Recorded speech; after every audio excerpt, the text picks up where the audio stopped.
RDW, la web radio de Sainte-Eugène.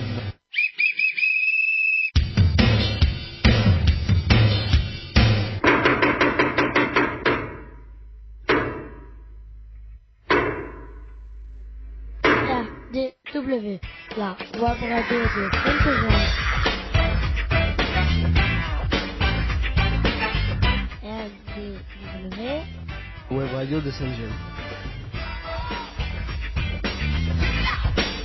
Sainte-Eugène, RN 6113 11150 Bram. RDW en partenariat avec info-rugby.com.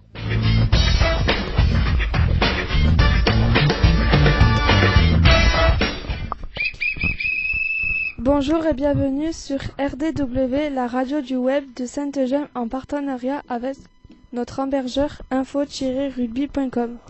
RDW, la radio du web, est réalisée avec les jeunes accueillis à l'ETAF Sainte-Eugène.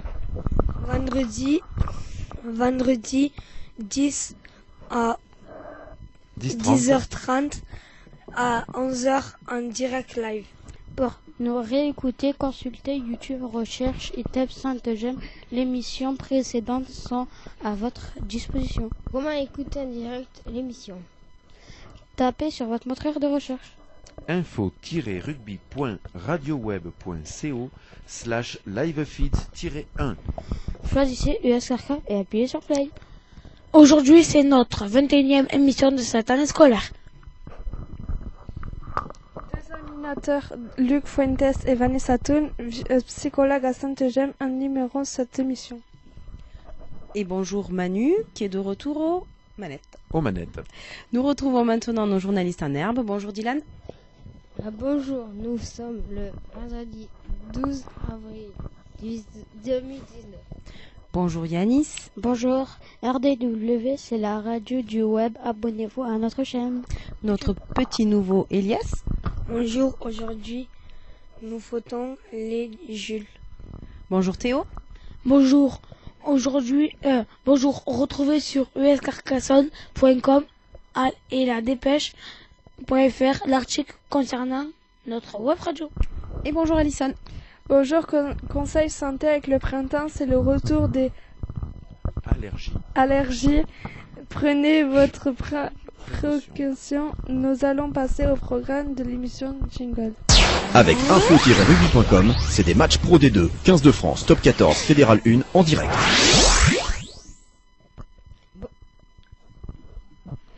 Au programme de cette 21e émission. Aujourd'hui, nous allons vous présenter le rugby adapté. Merci à Laurent d'être parmi nous. Et nous inviterons à jouer au Qui c'est qui l'a dit. Enfin, nous terminerons par les actualités et le sport et la météo. RDW, la web radio de Sainte-Eugène. ITEP Sainte-Eugène, RN 6113 11150 Bram. RDW en partenariat avec info-rugby.com.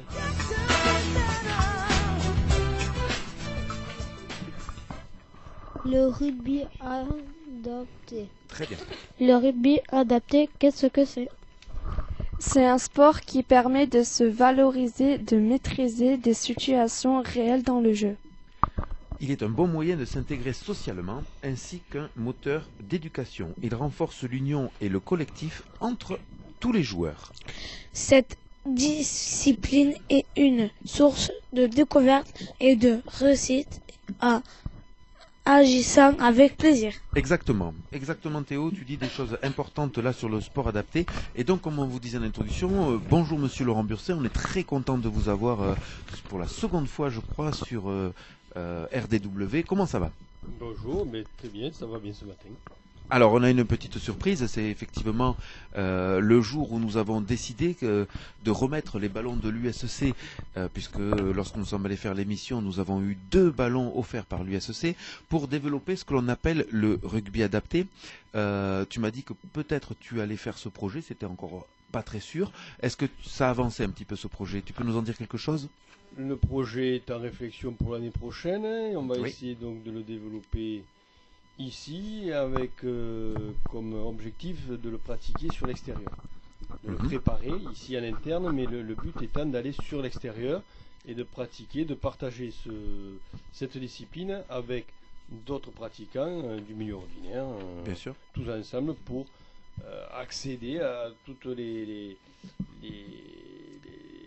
paramètres de cette discipline qui sont collectives tout d'abord, respect de l'autre, maîtrise de ses émotions, puisque quand même c'est un rugby d'affrontement et donc il va falloir apprendre à maîtriser ses émotions et ne pas tomber dans le contact avec violence, quoi.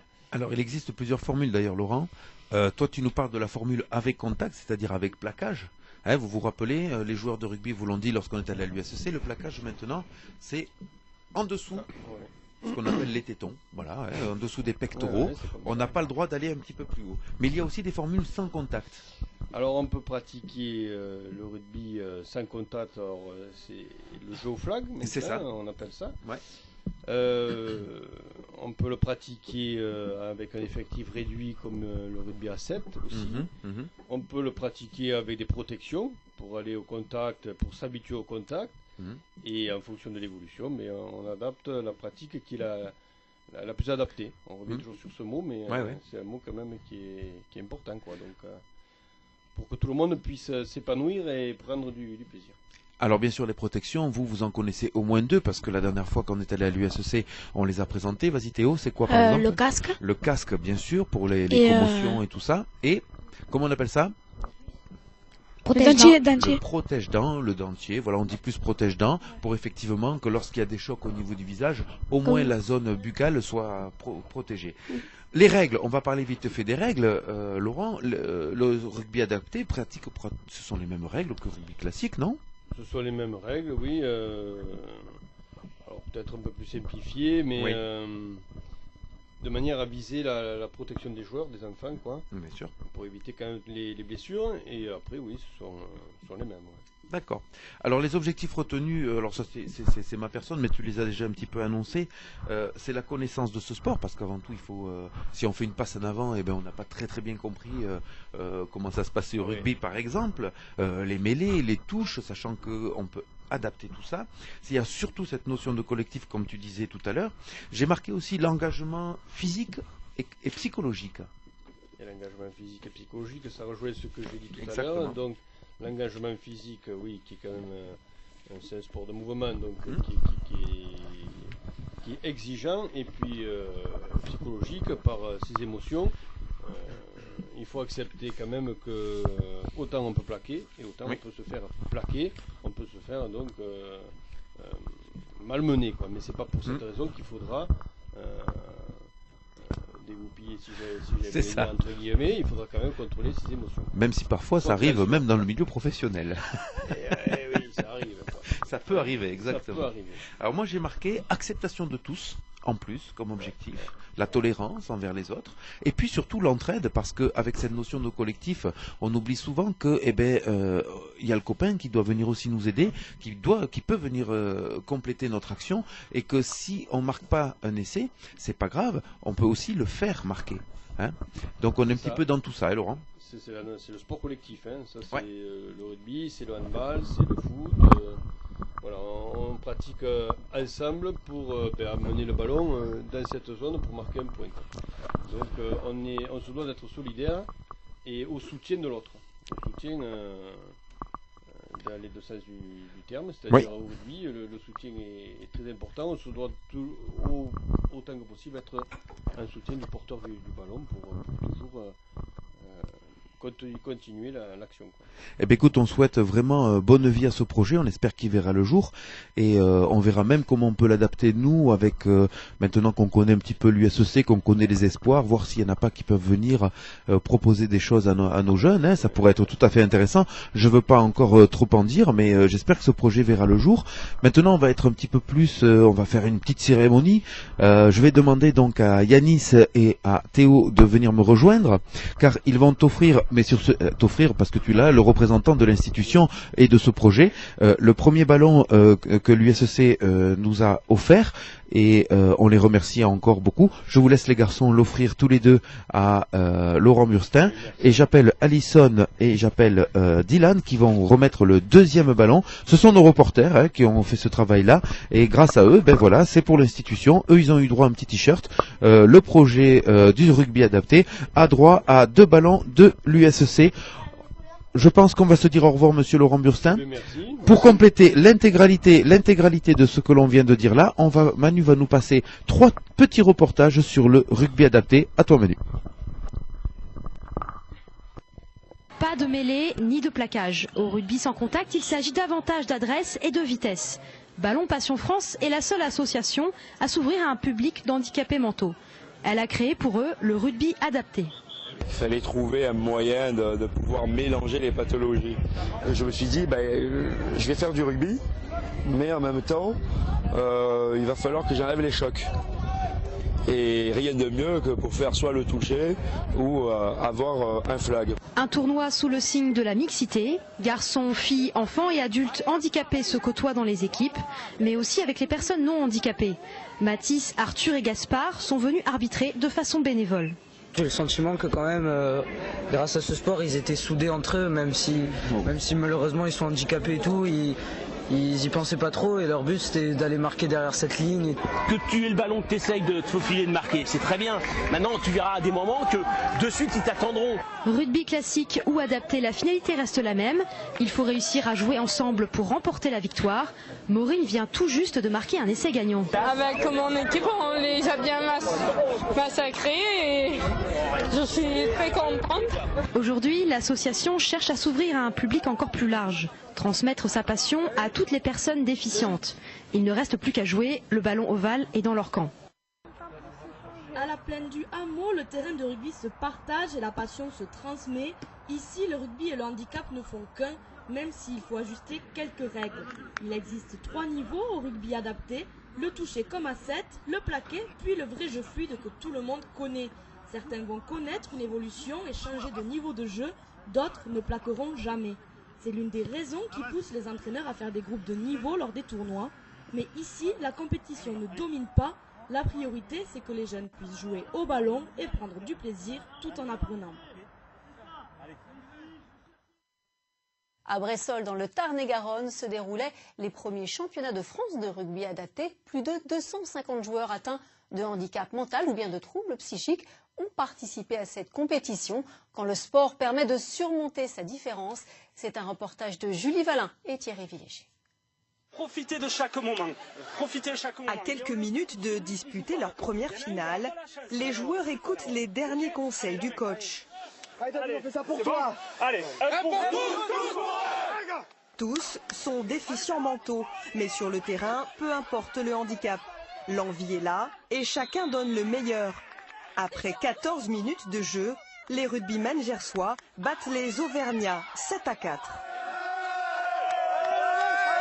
Très fier dans l'équipe, ça fait 1 an qu'on a monté cette équipe et je suis content et je fais honneur à ce maillot. Qu'est-ce qui te plaît dans le rugby? Les copains, tout ça et ça me plaît.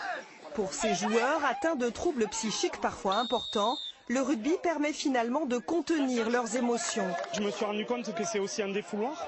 Ça permet aussi de canaliser un petit peu la colère qu'ils ont en eux.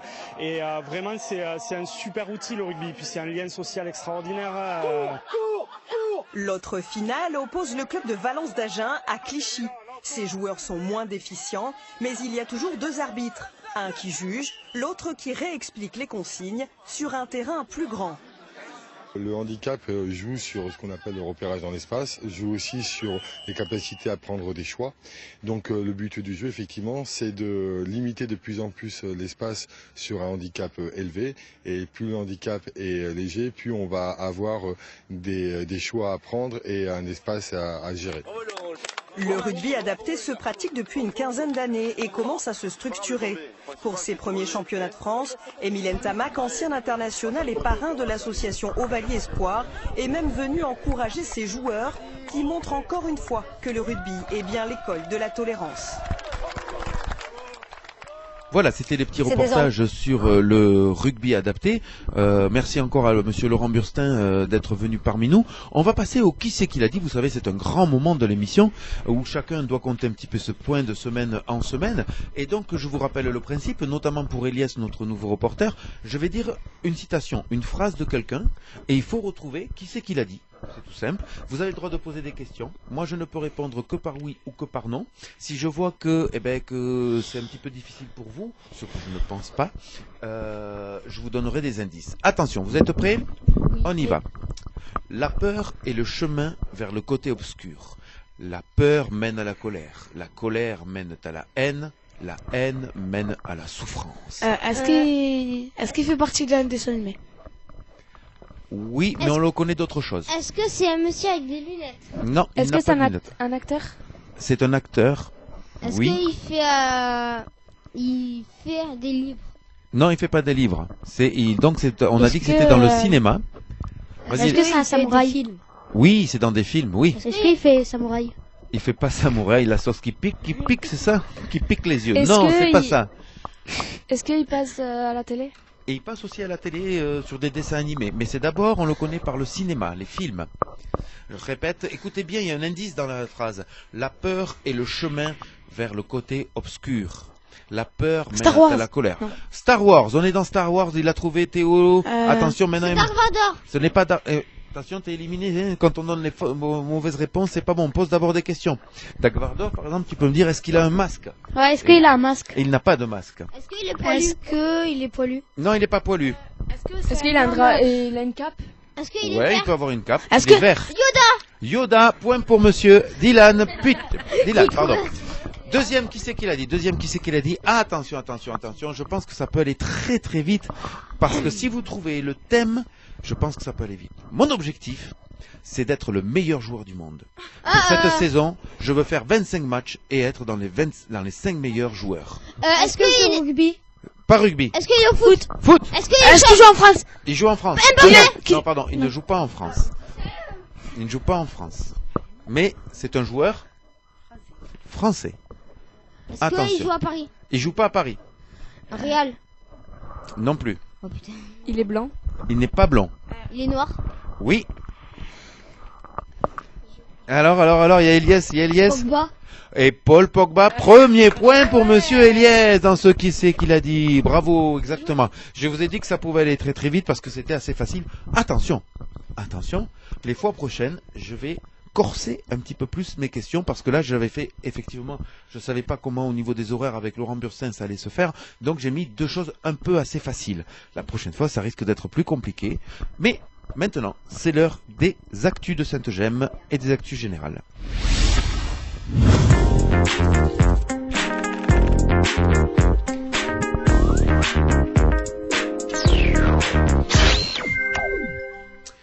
Allez, on va passer aux informations internationales et monsieur Théo, tu commences. 25 ans après la génocide rwandais, commémoration et recueilli à Paris. Recueillement à Paris. Alors que le Rwanda commémorait dimanche le 25e anniversaire du génocide des Tutsis, qui a fait au moins 800 000 morts en 1994, des rescapés participaient à une cérémonie d'hommage à Paris dans le parc de Choisy. Environ 3 personnes, donc la maire de Paris, Anne Hidalgo, se sont recueillies à un foulard blanc accroché au bras droit pour se souvenir du génocide rwandais. Voilà, il y a 300 personnes donc qui ont défilé avec un brassard blanc. La cantatrice américaine Barbara Hendricks, ambassadrice du Haut Commissariat aux réfugiés de l'ONU, à chanter un hommage aux rescapés et à ceux qui œuvrent aujourd'hui au respect de la mémoire. Allez, on va passer aux informations nationales avec un petit peu plus de gaieté, on va dire. Hein. Théo. La cantine à 1 € arrive et le petit déjeuner gratuit à l'école va être testé en Occitanie.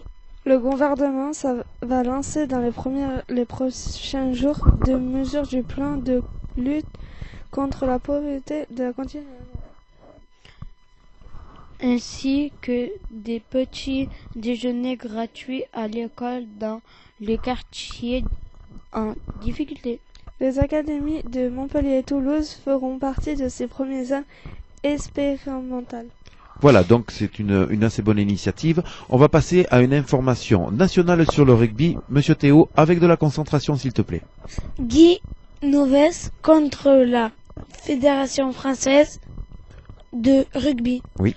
L'ancienne sélectionneur de l'équipe de France a gagné son procès face à la FFR qui lui doit plus d'1 million d'euros. Exact. On va passer aux informations locales, s'il te plaît, Théo. Festival de danse dans l'Aude. Une vingtaine de danseurs venus du monde entier se sont affrontés dans une compétition de danse hip-hop qui se déroulée dans le cadre de la 4e édition du festival consacré à cette culture. Mais avant des chanceux ont eu droit à une leçon particulière avec un danseur professionnel B-boy Stuart. Il vient du Venezuela et danse au plus haut niveau depuis 15 ans. Très réputé dans le milieu, le Vénézuélien se distingue par sa technique et ses mouvements acrobatiques. Un véritable sportif de haut niveau venu préparer la prochaine génération. On passe aux manifestations culturelles avec Théo toujours. Exposition gratuite à Carcassonne, art et symbolisme du Japon. À toi Yanis. Nous sommes allés au musée des Beaux-Arts à Carcassonne et nous avons découvert une magnifique exposé sur les samouraïs, pas la sauce. Ouais, pas la sauce. Voilà, ça il nous a sorti sa blague, il est content. Allez, à toi Alison. Riche d'une histoire de plus de 700 ans, les samouraïs ont développé une culture singulière et marqué en profondeur la société du Japon. Très bien. Vous pouvez vous rendre au musée pour découvrir cette magnifique exposition jusqu'au 5 mai 2019. Allez, vous ne serez pas déçus. Allez, on termine par les informations pratiques. De quoi est-ce qu'on va parler, Théo? Samouraï. On y va. À partir du Xe siècle, le samouraï a été un cultivateur ou un artisan qui servait un seigneur pendant la guerre qui était très fréquentée à l'époque quand entre les différents clans qui se partageaient le Japon. Voilà. Pour ses services, il recevait un salaire en riz. Déjà, il portait les 2 sabres. Petit à petit, le samouraï cesse son travail manuel et se fixe à la cour du seigneur. Il passe alors son temps à s'entraîner et devient ainsi un guerrier professionnel. Impeccable, merci pour toutes ces informations. On remercie toujours l'UP3 qui fait un travail assez exceptionnel sur ces informations. On rappelle que ce sont les jeunes associés à Madame Ribeiro, qui est enseignante ici à l'ITEP Sainte-Gemme, qui nous préparent pendant la semaine ces informations et que vous ne les découvrez que le jour même. C'est pour ça en fait que vous êtes un petit peu hésitant dans vos lectures. C'est pas très grave, vous tracassez pas, mais on n'a pas le temps de les préparer. Donc effectivement, vous vous en sortez très bien et je tiens à féliciter tout le monde. Par contre, ça demande beaucoup de concentration et je demande à certains ici présents de bien se concentrer pour encore mieux lire. Un bravo spécial à Monsieur Eliès qui a fait une bonne rentrée dans cette radio, on en va en reparler. Je voudrais juste terminer ces informations par vous parler des projets et des sorties. On a une mauvaise nouvelle. Vous le savez déjà, on a une mauvaise nouvelle, c'est que la semaine dernière, je vous ai présenté qu'on irait au lycée Charlemagne rencontrer les équipes de cadets et juniors qui ont participé au tournoi de France UNSS Rugby Agricole et qui ont fini vice-champion de France. Nous devions aller là-bas les rencontrer la semaine prochaine. Or, il y a une réunion ici à Sainte-Gemme sur pratiquement toute la journée qui fait qu'on ne peut pas être disponible et donc on remettra ça au 10 mai en principe. La date a été calée, le lycée Charlemagne en est d'accord. Ici Sainte-Gemme, la direction a donné son autorisation. Donc je vous rappelle à nos reporters, ça va se passer comme d'habitude, les vendredis où on sort. Rendez-vous 9h devant les bureaux psychologiques. Laura, Manu et Vanessa vous attendront pour prendre le minibus et pendant que moi j'installe dans le lieu qui nous accueille. D'accord? Ok? Merci encore à Madame Ribeiro et à ses élèves de l'UP3 de nous avoir fourni ces informations. On va passer au sport.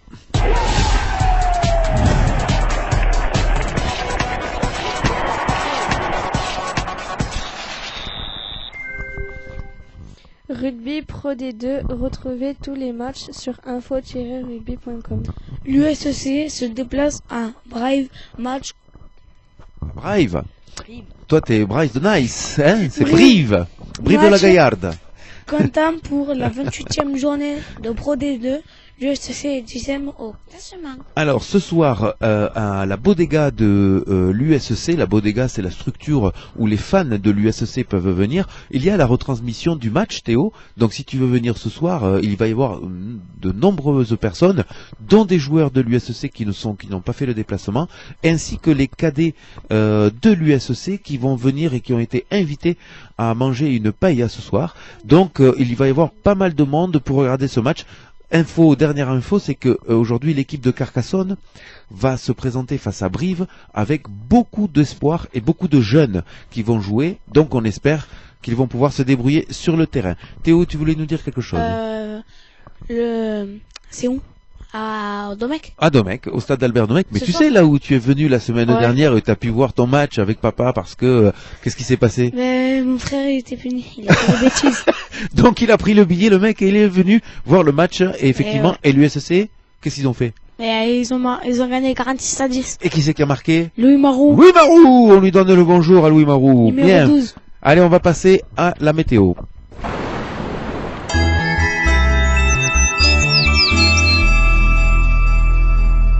Allez, bonjour Dylan. Petite météo du week-end, on commence par vendredi. Vendredi, puis le matin, puis Soleil. Soleil. L'après-midi. Après-midi de 9 à 16 degrés. Et le samedi. Éclairci toute la journée. Oui. Température de 7 à 15 degrés. Et le dimanche. Éclairci toute la journée de température de 4 à 14 degrés. Alors on devrait avoir une amélioration pour ce week-end parce qu'effectivement il fait pas très beau, on a plutôt même du vent, mais ce qui est important dans ce que vient de nous dire Dylan, c'est que les températures, elles restent fraîches, 4 le matin, 7 le matin, il fait un peu frisquette, n'oubliez pas vos blousons. On va passer à la fin d'émission, jingle Manu.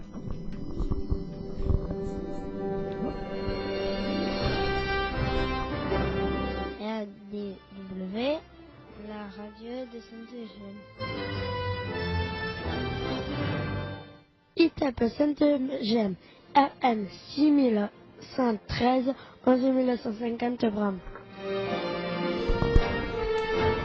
RDW en partenariat avec info-rugby.com.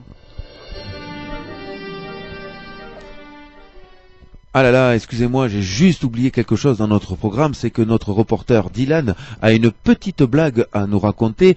Il nous l'a racontée avant l'émission, elle est tout à fait entendable, donc on lui autorise de nous raconter sa blague. On t'écoute Dylan. Allez. Comment on peut Rentrer un éléphant dans un frigo. Eh ben, tu pousses l'éléphant dans le frigo. Non, tu ouvres le frigo, tu mets l'éléphant. Ouais, d'accord. Comment tu fais rentrer une girafe dans un frigo? Oh ben c'est facile, tu ouvres le frigo, tu mets la girafe et tu refermes le frigo. Ah mince. Tu ouvres le frigo, tu enlèves l'éléphant, tu mets la girafe. Ah ouais, il y avait l'éléphant déjà. Tarzan, il fait son cri et tous les animaux viennent. À part Ouais. un seul. Qui est-ce? Je sais pas. Ben, la girafe. Pourquoi? Dans le frigo. Ah oui, pam. Allez, c'est parti avec cette fin d'émission pour Miss Allison à la lecture.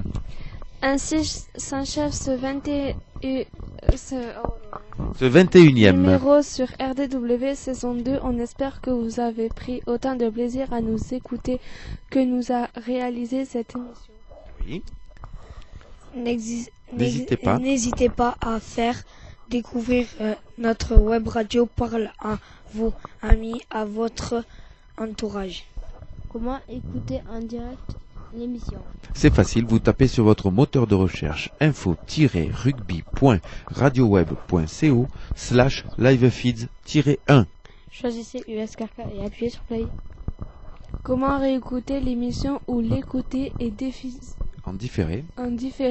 Allez sur YouTube, tapez ITEP Sainte-Gemme et vous pourrez écouter ou réécouter toute notre émission. N'hésitez pas à laisser vos commentaires et plein de pouces bleus. Vous pouvez aussi vous abonner à notre chaîne. Avec info-rugby.com, c'est des matchs Pro D2, 15 de France, Top 14, Fédéral 1 en direct. Et nous vous retrouvons bientôt de 10h30 à 11h sur info-rugby.com pour de nouveaux reportages et interviews. Il est temps de saluer nos auditeurs et de remercier nos reporters. Merci Dylan. Au revoir, bonnes vacances. Yanis. Au revoir. Merci Alison. Ciao. Elias. Au revoir. Et merci Théo. Au revoir. Alors attention parce que Dylan il a dit au revoir mais peut-être qu'il est resté dans le frigo, non? Avec la girafe.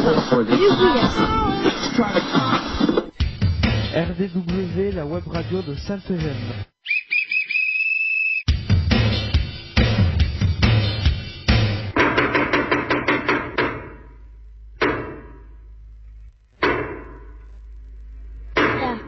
RDW, la web radio de Sainte-Gemme. RDW, Web radio de Sainte-Gemme. ITEP Sainte-Gemme, RN 6113 11150 Brave. RDW en partenariat avec info-rugby.com.